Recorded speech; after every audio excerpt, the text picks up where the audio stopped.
إن الحمد لله نحمده ونستعينه ونستغفره ونؤمن به ونتوكل عليه ونعوذ بالله من شرور أنفسنا ومن سيئات أعمالنا من يهده الله فلا مضل له ومن يضلل فلا هادي له وأشهد أن لا إله إلا الله وأشهد أن محمدا عبده ورسوله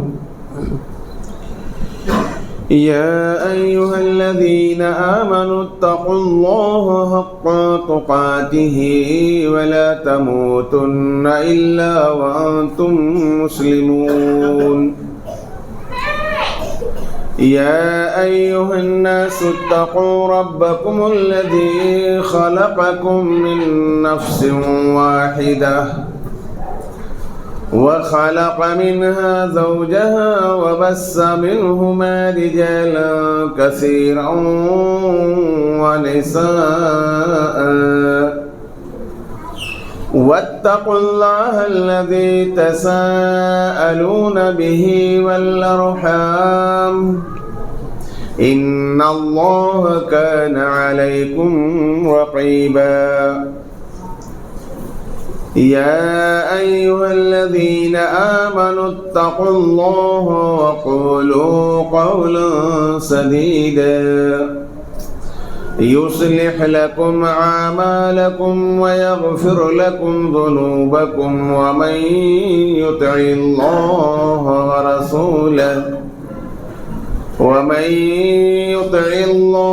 ورسوله فقد فاز فوزا عظيما أما بعد فإن خير الحديث كتاب الله وخير الهدي هدي محمد صلى الله عليه وسلم وشر الأمور محدثاتها وكل محدثة بدعة وكل بدعة ضلالة وكل ضلالة في النار فأعوذ بالله السميع العليم من الشيطان الرجيم بسم الله الرحمن الرحيم لقد كان لكم في رسول الله أسوة حسنة لمن كان يرجو الله واليوم الآخر ومن